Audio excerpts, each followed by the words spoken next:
আমরা আজকে যে কবিতাটি পড়ব সেটি হচ্ছে কবি শক্তি চট্টোপাধ্যায়ের আমি দেখি। কবি শক্তি চট্টোপাধ্যায় 1933 খ্রিস্টাব্দে জন্মগ্রহণ করেছেন আর 1995 খ্রিস্টাব্দে তার মৃত্যু। তার রচিত প্রথম কবিতা হচ্ছে জম।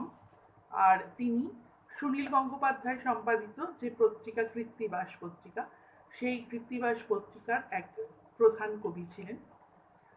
প্রকৃতির পাশাপাশি প্রেম, নারী এবং মানুষকে নিয়ে তিনি কবিতা রচনা করেছিলেন।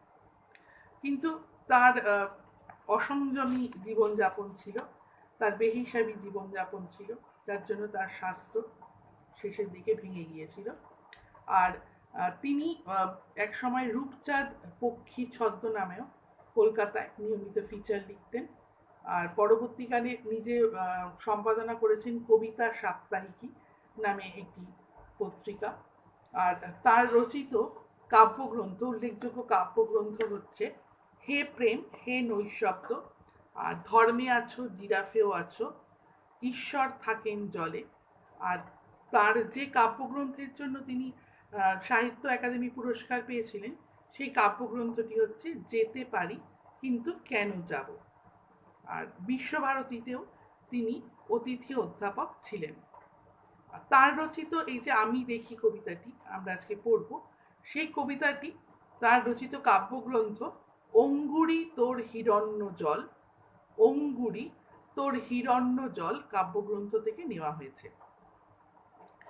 কবি আমরা আগে কবিতাটি পড়ার আগে আমরা একটু যদি দেখে নিই যে কবি আসলে কবিতাটিতে কি বলতে চেয়েছেন।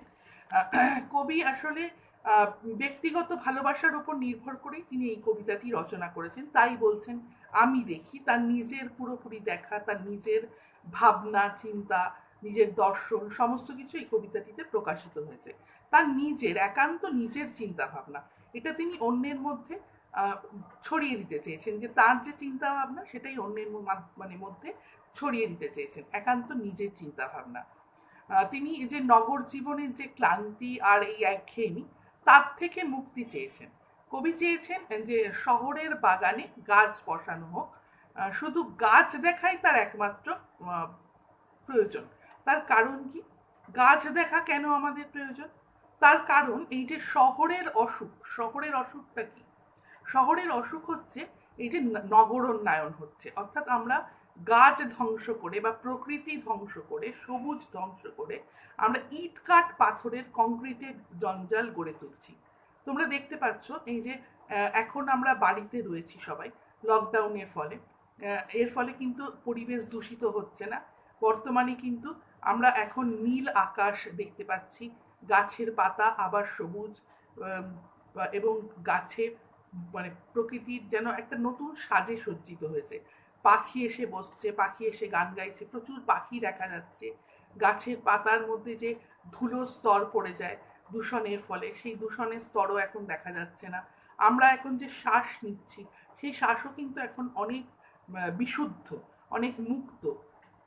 তো এই এই যে আমাদের করোনা ভাইরাসের ফলে আমরা যে আজকে এখন ঘরবন্দি, এই ঘরবন্দি জীবন কবি বলেননি, এই ঘরবন্দি জীবন আমরা চাই না।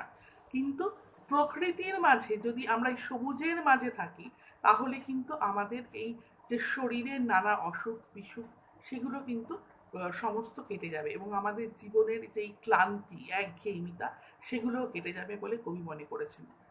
তখন তো আর এই করোনা ভাইরাসের খপ্পরে পড়েননি কবি, কিন্তু বর্তমানে আমরা করোনা ভাইরাসের খপ্পরে পড়ে হাড়ে হাড়ে বুঝতে পারছি যে প্রকৃতিকে আমরা কতটা ধ্বংসের দিকে এগিয়ে দিয়েছি।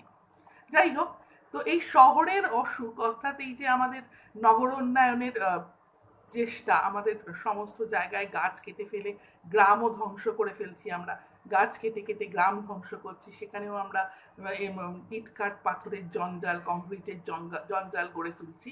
সেখানে সমস্ত কিছু এই সবুজকে ঘিরে নিচ্ছে, ফলে দেখা যাচ্ছে কি সবুজের নিদারুণ অনটন, এবং এই সবুজের নিদারুণ অনটনের ফলেই কিন্তু মানুষের অসুখ বাড়ছে, নানা রকমের অসুখে মানুষ আক্রান্ত হচ্ছে। তাহলে এই নাগরিক জীবনের যে আমরা ব্যস্ততা, আমাদের এই যে ক্লান্তি, আমাদের এই একঘেয়েমি, তার থেকেও কিন্তু আমাদের মুক্তির জন্য প্রকৃতির মাঝে যাওয়ার প্রয়োজন। আমরা কি করি, আমরা বিভিন্ন ছুটির সময়, বিভিন্ন যখন ছুটি পড়ে তখন আমরা টিকিট কেটে অরণ্যে ঘুরতে যাই, কিন্তু এই অরণ্যে ঘুরতে যাওয়ার কারণটা কি? তার কারণ সবুজের মাঝে যাওয়া। এই সবুজ আমাদের আমাদের চোখও কিন্তু সবুজ চায়, আমরাও কিন্তু প্রকৃতির মাঝে যেতে চাই, আমরাও বিশুদ্ধ অক্সিজেন পেতে চাই। কবি সেই চেতনা থেকেই কিন্তু এই কবিতাটি রচনা করেছেন। তিনি অন্য এরকম আরেকটি কবিতায় লিখেছিলেন, গাছের ভেতরে গিয়ে বসি আমি, গাছ কথা বলে। আমরা সবাই জানি গাছের প্রাণ আছে, কিন্তু গাছও কথা বলে। কবির সঙ্গে গাছও কথা বলে, কবি মনে করেছেন গাছও কথা বলে। আসলে গাছ কথা বলে মানে কি? মানে হচ্ছে গাছের যে সান্নিধ্য তিনি পাচ্ছেন, গাছের থেকে যে বিশুদ্ধ অক্সিজেন তিনি পাচ্ছেন, তার শরীর সুস্থ হয়ে উঠবে তাতে। তাকে তাই গাছের ওপরেও যেন তিনি একটা মানুষের চেতনা আরোপ করছেন, গাছও যেন তার বন্ধু। তাই বন্ধু হয়ে গাছ যেন তার সঙ্গে কথা বলছে তিনি মনে করছেন, কারণ তিনি জানেন যে তার এই শরীরের জন্য এই সবুজটুকুর সান্নিধ্য প্রয়োজন, একান্ত প্রয়োজন। যাই হোক, আমরা এই যে এটা হচ্ছে মূল বিষয়, কবিতাটির মূল বিষয় হচ্ছে যে গাছের প্রয়োজন, একান্তভাবে প্রয়োজন, এবং কবি তার অভাব বোধ করছেন, তাই তিনি মনে করছেন যে তার বাগানে যেন গাছ তুলে এনে গাছ বসানো হয়। আচ্ছা, কবি সম্পর্কে আরেক বিখ্যাত কবি শঙ্খ ঘোষ বলেছিলেন যে, এটা কোটের মধ্যে থাকছে, ভালোবেসেছিলেন তিনি সংসার ছুট অরণ্য প্রান্তর, সমুদ্র পাহাড়, প্রকৃতির সঙ্গে মিশে গিয়ে তিনি নিজেই হয়ে উঠেছিলেন প্রকৃতি, তাই তার কবিতা হয়েছে প্রকৃতিময়।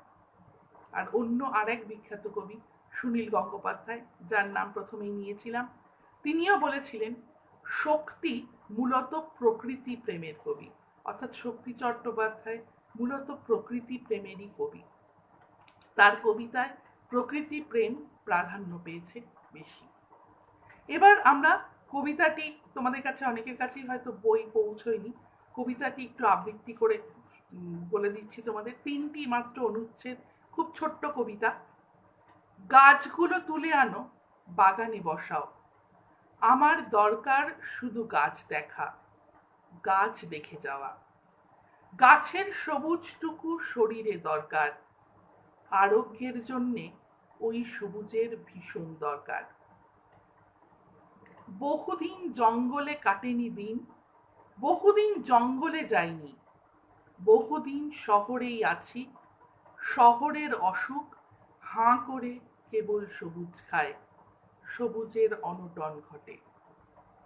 তাই বলি, গাছ তুলে আনো, বাগানে বসাও, আমি দেখি। চোখ তো সবুজ চায়, দেহ চায় সবুজ বাগান, গাছ আনো, বাগানে বসাও, আমি দেখি। এর পরবর্তী স্তরে আমরা এই কবিতাটি আলোচনা করব।